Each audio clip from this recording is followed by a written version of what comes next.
bem? 10 de fevereiro, 10 horas da manhã. E estamos aqui novamente recebendo vocês na nossa casa e vocês nos recebendo aí para mais um Cresce Esclarece.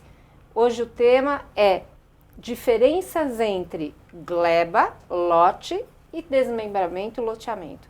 Todo mundo tem bastante dúvida a respeito, né? Uma prova disso é o nosso convidado de hoje, que estava me contando aqui nos bastidores que ele recebe muitos e-mails com dúvidas dos nossos corretores. Está aqui para falar sobre esse assunto hoje o professor e advogado Carlos César Pinheiro da Silva. Professor, muito bom dia. Bom dia a todos que estão nos assistindo. É um grande prazer, a segunda vez que eu participo do Cresce Esclarece. E como você mesmo disse, são muitos e-mails, principalmente do pessoal da Comissão de Loteamento e Desenvolvimento Imobiliário, da qual a gente é preletor aí já há alguns anos. Você está com a gente desde o começo dos encontros de líderes, né, professor? Participei há 10 anos do primeiro encontro de líderes e participo com muita honra até hoje. A honra é nossa, o prazer é nosso pelo seu conhecimento no assunto, né? O professor é um expert nesse assunto. E falando nisso, a gente vai começar já tirando as dúvidas entre gleba, lote, desmembramento, loteamento. Os termos são são vários termos, né, professor? Dá uma explicadinha para o corretor, para ele entender melhor quais são as diferenças entre esses assuntos. O Brasil tem uma diferenciação cultural devido ao seu tamanho, né? É muito difícil você ter aí uma sincronia de nomenclatura.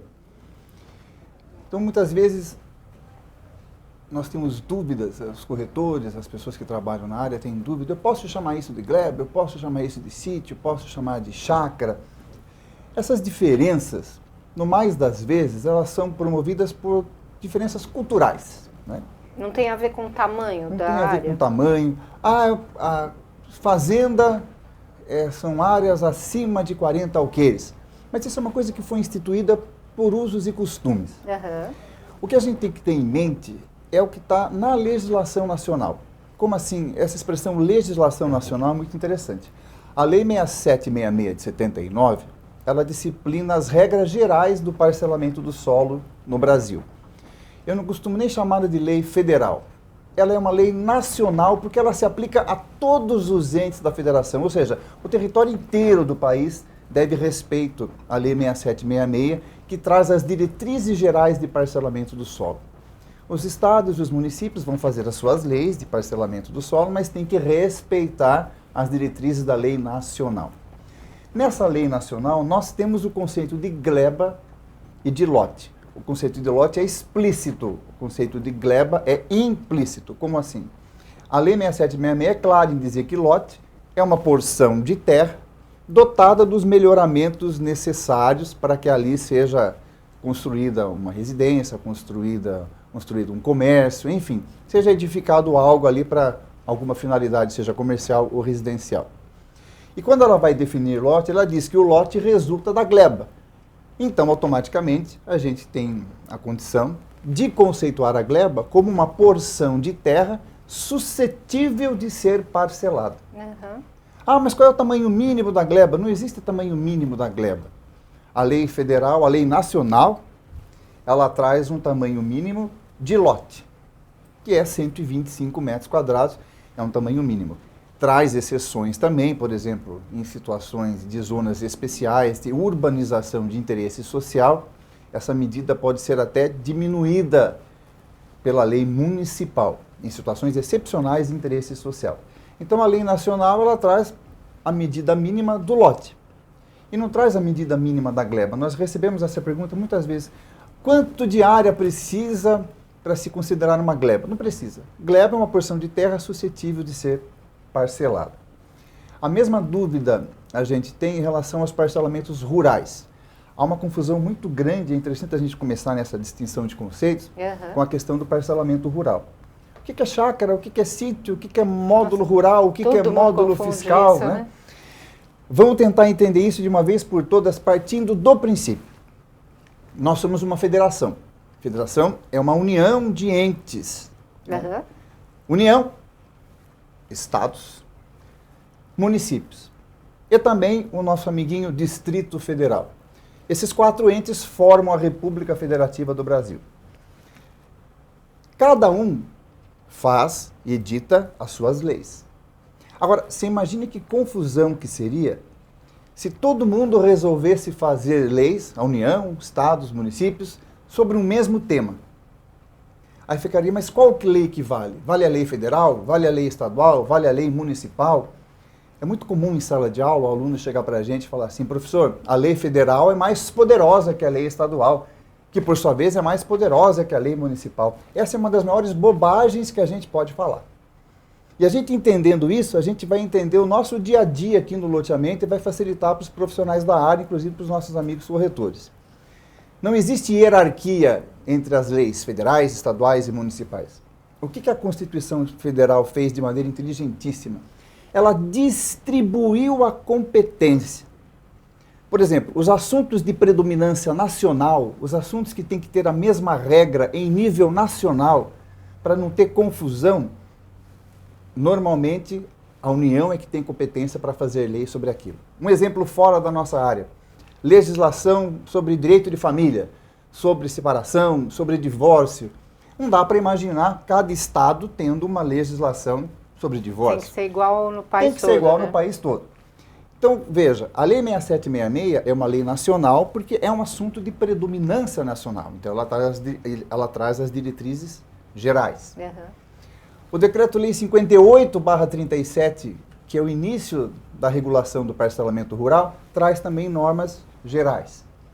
Aí o que vai acontecer? Os estados e municípios, de acordo com as peculiaridades do seu território, vão completar essa lei nacional, editando as suas leis estaduais e suas leis municipais. Mas uma não é mais importante do que a outra.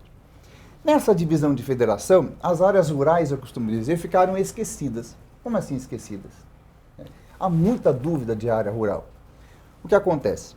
Criou-se um costume, criou-se uma lenda, que não seria uma lenda urbana, mas seria uma lenda rural, né? De que o município não pode legislar sobre a área rural. Uma coisa esquisita, porque nós ainda não aprendemos que o município faz parte da federação. Até 88 ele não fazia. O município era um pedaço de algo, né? Hoje o município é um ente da federação com autonomia, que pode legislar de acordo com as suas peculiaridades do seu território, completando a legislação federal e estadual e legislando também dentro da sua competência do seu território. O que acontece? O foco da legislação era para a zona urbana. E veja os anos que eu citei. A legislação que regula a questão do parcelamento rural, Decreto 58 de 1937. A lei que traz normas gerais de parcelamento urbano, 79. Ou seja, legislação ainda quando o município não era um ente da federação. Aí o que aconteceu? Separaram a questão da tributação. O município vai lançar o IPTU na área urbana. E a União vai lançar e cobrar o ITR, Imposto sobre Território Rural, na área rural. E ficou essa situação de que a área rural é questão da União, a área urbana é questão do município. Quando, na verdade, tudo faz parte do território municipal. Sim, porque estão próximos, né? Exatamente. A diferença é... Mas a legislação ficou assim, né?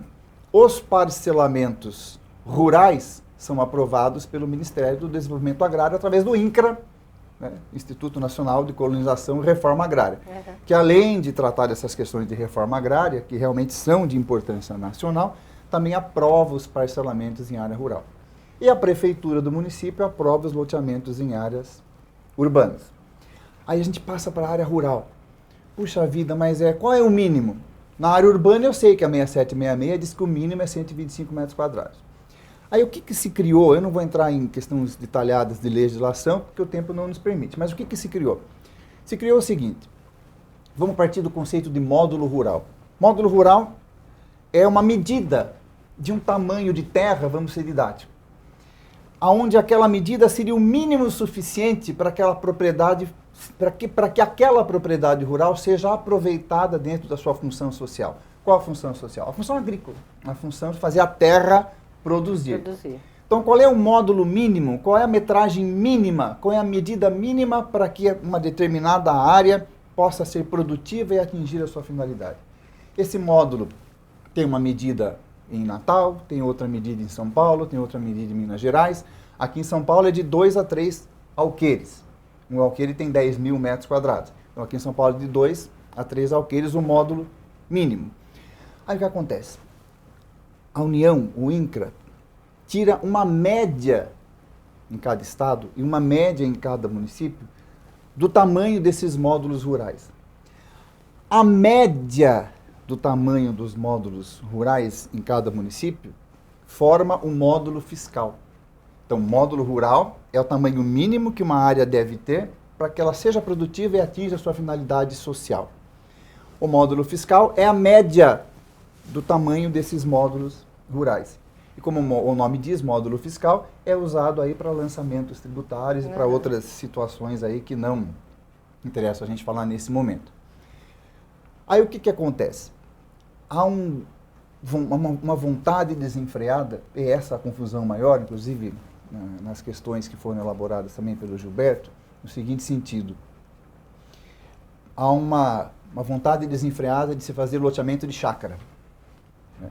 Todo mundo quer fazer loteamento de chácara, porque na cidade está ruim de morar, o centro urbano está muito cansativo, muito estressante, então vamos morar numa chácara, loteamento de chácara. Para se fazer loteamento de chácara, não estamos falando de parcelamento rural aprovado pelo INCRA, não. Estamos falando o seguinte, o município no seu plano diretor define como será a divisão de suas áreas. Ele vai definir até onde vai a zona urbana e até onde começa a zona rural. Mas essa zona urbana ela pode ter variações. Né? Eu costumo falar isso em nomes não técnicos, os urbanistas não gostam muito. Mas ela pode ter variações. Da forma que eu quero urbanizar aquele local. Né? As urbanizações específicas. Aqui eu quero urbanizar uma zona residencial top de linha.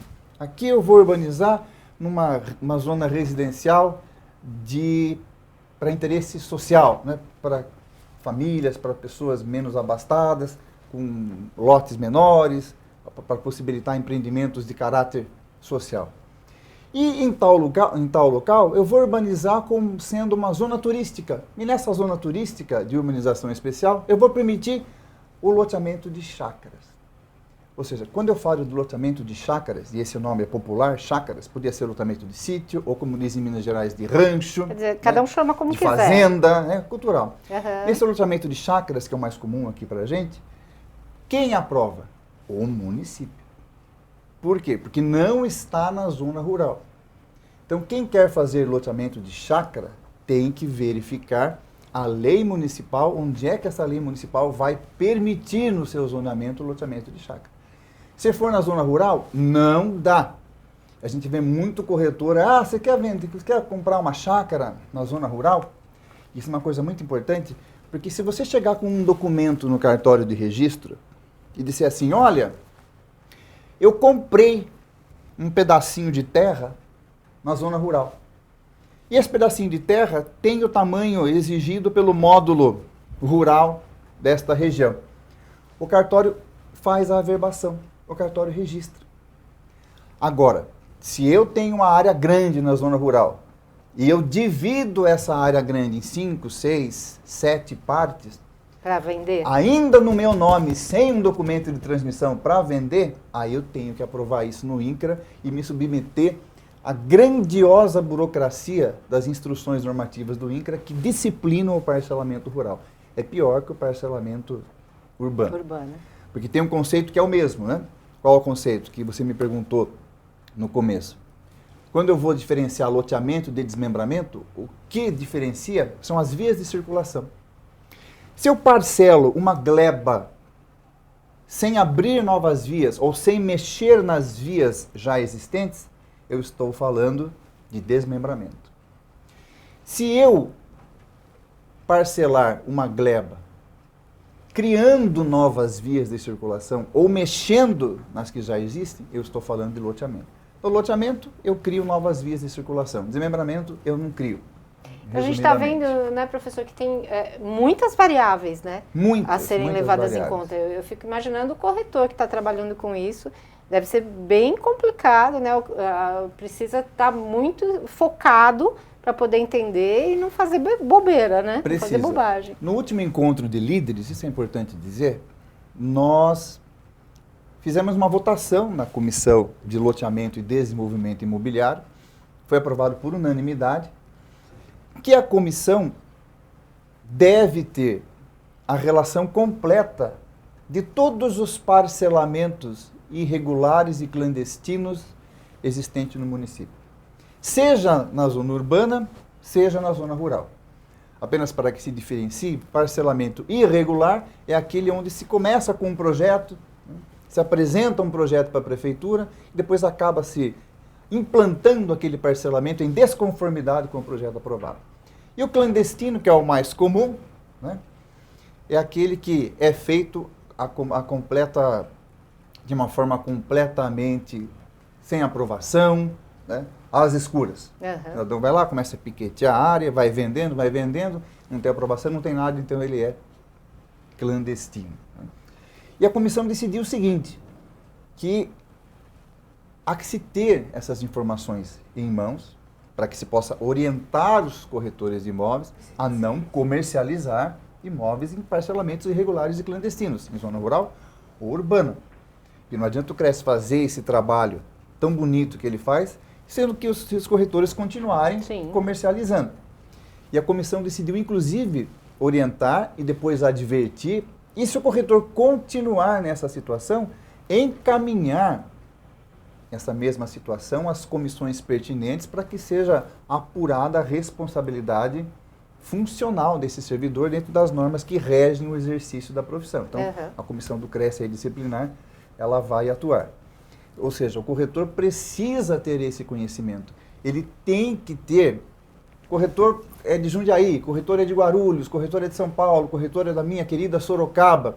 Não se admite um corretor de imóveis que não conheça a legislação de parcelamento de solo do seu município. Sim, é fundamental, né? Ele tem que conhecer. Né? Ontem eu estava assistindo uma palestra do presidente Viana e ele deu uma palestra, não me recordo onde ele estava. São José dos Campos, ele estava na palestra de ontem. Ele estava no Aí Vale ele colocou Paraíba, ao vivo lá naquela transmissão ao vivo do Facebook, Uhum. que eu não aprendi a fazer ainda, eu preciso ver como é que faz isso, que é interessante. É muito bom, viu, professor? E ele estava dizendo o seguinte: o cidadão entra na sala de um corretor de imóveis. Se o cidadão enxergar o corretor como vendedor, ele já vai, não estou falando mal de vendedor, não é isso. Né?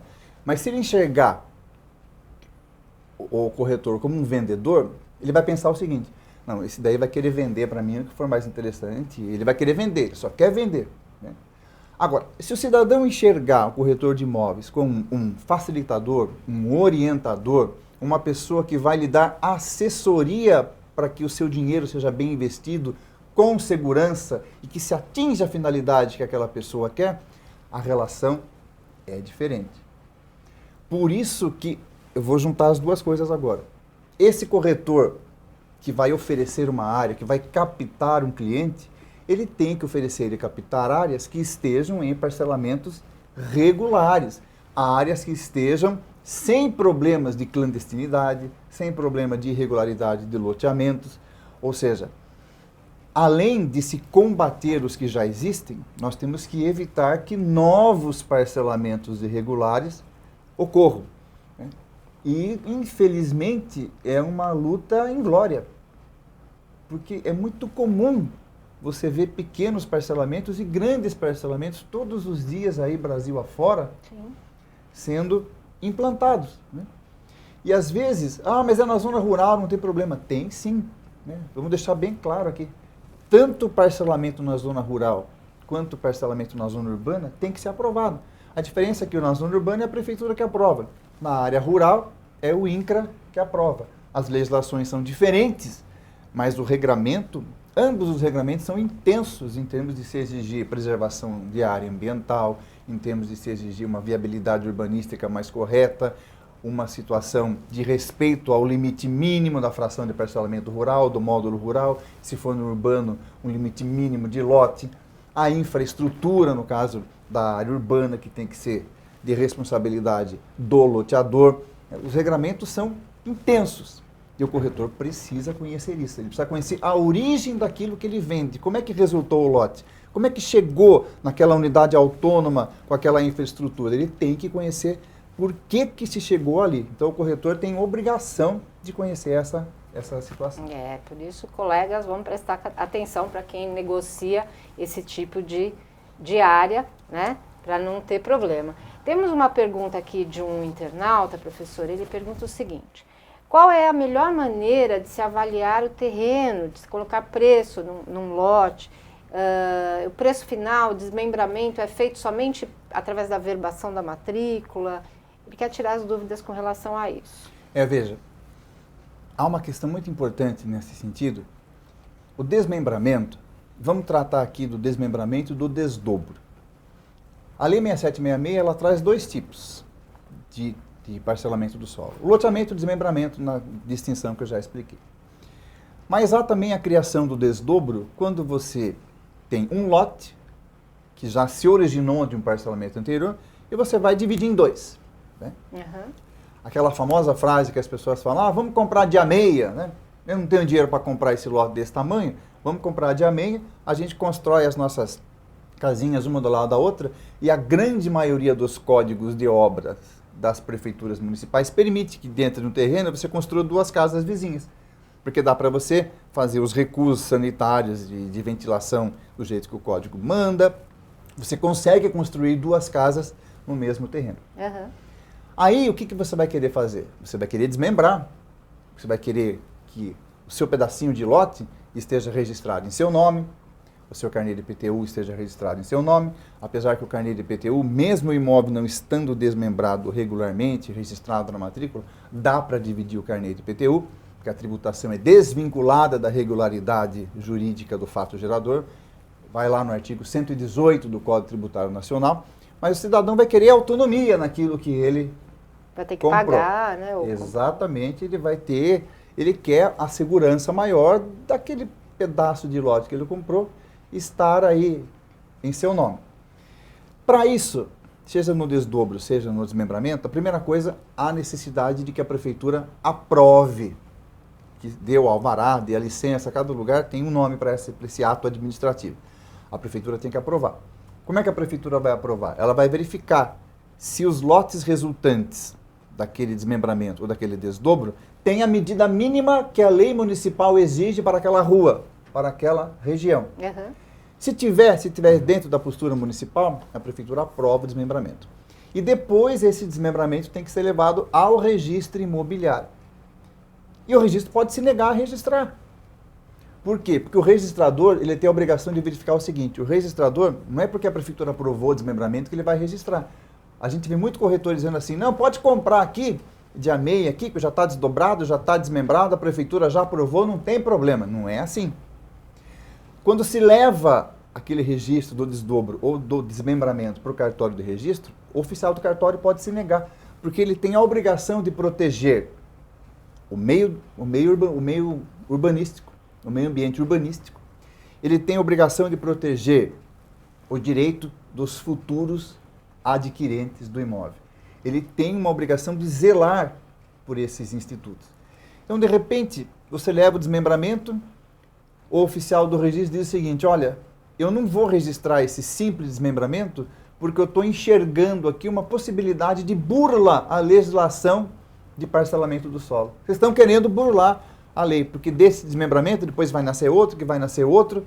Então ele pode exigir, né, um trâmite mais complexo para registrar esse desmembramento. Ou seja, eu tenho um caso muito interessante que eu estudo sempre, eu sempre levei para os alunos, inclusive eu levava esse caso para os alunos da pós-graduação, onde em Araçoiaba da Serra, uma gleba foi dividida em duas partes. Aí o cidadão que comprou uma das partes da gleba, era grande o imóvel, queria dividir em 5.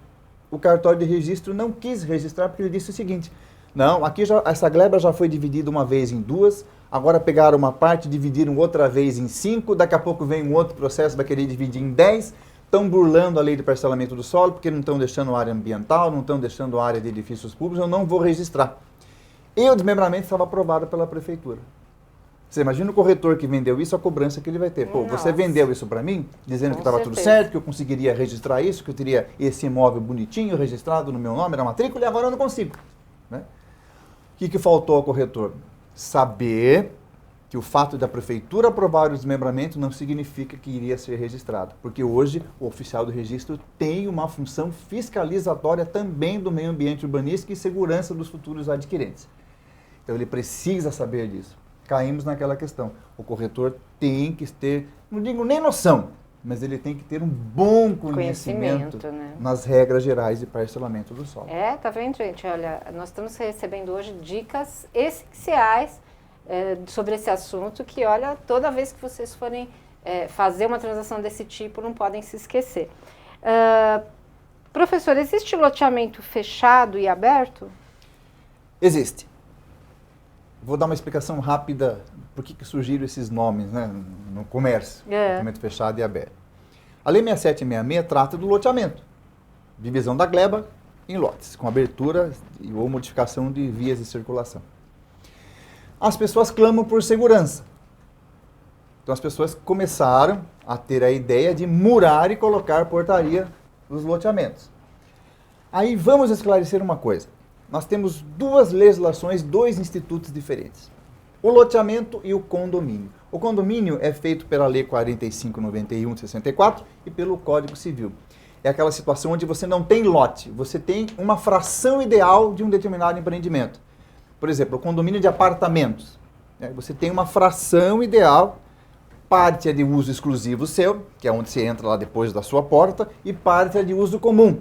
Que é o corredor que vai até o elevador, é a área de lazer, as partes que todos os condôminos usam. Você tem um condomínio, várias pessoas têm o domínio de um bem e você usa a sua fração ideal com exclusividade. Esse condomínio pode ser de apartamentos ou pode ser de casas, vertical ou horizontal. E veja que interessante, para você implantar um condomínio de casas, você tem que comprar uma gleba, o empreendedor vai comprar uma gleba, tem que fazer a incorporação desse condomínio e tem que construir as casas. Ele tem que vender a fração ideal já com a casinha em cima, assim como ele faz com o apartamento. Ele vende a fração ideal e o apartamento pronto. Então, no condomínio de casas, ele vende a fração ideal ali, onde você vai ocupar a terra, o terreno e a casinha em cima. Normalmente, as casinhas são todas iguais, ou tem 2 ou 3 tipos, por que é assim? Para facilitar a aprovação de planta na prefeitura. Você imagina um condomínio de 100 casas, 100 tipos de casas diferentes, a confusão que ia ser. Não ia dar certo, né? Então tem que fazer as casas iguais. Então isso é o condomínio. E você tem o loteamento, onde você divide a gleba e essa divisão resulta em lotes autônomos, com registro de matrículas autônomas no cartório de registro. Esse loteamento, que agora eu vou chamar de aberto, as pessoas falaram o seguinte: puxa vida, aqui não é um condomínio, né? O condomínio pode fechar, porque as ruas que estão dentro do condomínio, pela 4591, esse que eu expliquei antes, as ruas são de propriedade dos condôminos, é a área de uso comum dos condôminos. Agora, o loteamento, as vias públicas que estão no loteamento, as vias são públicas, como o próprio nome diz, as vias são públicas. Mas vamos fazer um fechamento. Aí se criou, né, uma possibilidade do município fazer uma lei municipal, autorizando o fechamento daquele loteamento, desde que preenchido os requisitos que a lei municipal disciplina. Ou seja, não pode atrapalhar o tráfego. Vamos supor que seja no loteamento, e se você colocar muro ali, você vai complicar o sistema de tráfego da cidade. Aí você não pode fechar, né? Sorocaba teve um caso muito interessante, um bairro chamado Santa Rosália, onde os moradores queriam fazer diversos mini loteamentos fechados, num loteamento que já é dos anos 80. Queriam criar aí, a expressão que foi utilizada foi pequenos guetos. E esculhambar, com todo respeito ao palavreado, o sistema viário. Então, tem os requisitos urbanísticos, se fecha, coloca a portaria e se restringe o acesso a esse loteamento. Eu tenho plena convicção que o município, pela sua autonomia, e o Tribunal de Justiça do Estado de São Paulo também está entendendo assim, já há um bom tempo, o município pode fazer lei para fechar loteamento. Ele faz a lei com as condições para se fechar loteamento e restringir o acesso. Ele permite o uso das vias públicas que estão dentro do loteamento em caráter exclusivo aos moradores, de preferência se permite para uma associação, porque no condomínio você tem o Instituto do Condomínio organizado para representar todo aquele povo. No loteamento fechado você tem que criar algum mecanismo que represente a todos ali que estão dentro do loteamento. O Código Civil nos dá o caminho da associação. Então, se cria uma associação e essa associação representa os interesses. E se fecha esse loteamento. Ou seja, mas e meu direito de ir e vir? Né? Ir e vir aonde? Você quer entrar aqui para quê? Não, eu quero sentar, ler um livro dentro da área verde. Quer dizer, tem que ter razoabilidade e bom senso. O direito de ir e vir tem que perecer, pelo menos agora no sistema atual, né? Olha lá no Espírito Santo o caos que aconteceu, 5 dias sem polícia, mais de 100 mortos. A segurança pública hoje é predominante interesse do Estado. Eu não tenho a mínima dúvida. Quando dois princípios constitucionais se chocam, você tem que aplicar aquele que traz mais benefício à coletividade. Hoje está chocando o direito de ir e vir com o direito à segurança pública. Temos que prestigiar qual, você que tem filhos? O da segurança pública. Então é óbvio que esses princípios se chocando, vale o da segurança pública. Você não vai ter o direito de ir e vir, por quê? Porque você não vai fazer nada ali dentro. Você quer passear dentro do loteamento? Só porque é via pública, eu quero ficar andando na via pública. Vamos ter bom senso e razoabilidade, que é a base da democracia. Então se fecha e se restringe o acesso. Isso hoje é completamente possível. E existe um projeto de lei 3057 no Congresso Nacional, cujo relator do substitutivo é o deputado sorocabano, que foi prefeito de Sorocaba, deputado Renato Ammann, onde se cria a figura do condomínio urbanístico, que seria para resolver de vez essa celeuma. O que é o condomínio urbanístico? Nada mais é que o loteamento fechado que hoje já existe. Ótimo, professor. Nós estamos chegando ao fim, infelizmente, porque a conversa está ótima. Nós estamos tendo uma aula sobre loteamento, mas o nosso tempo está acabando. Deixar o espaço para as suas considerações finais.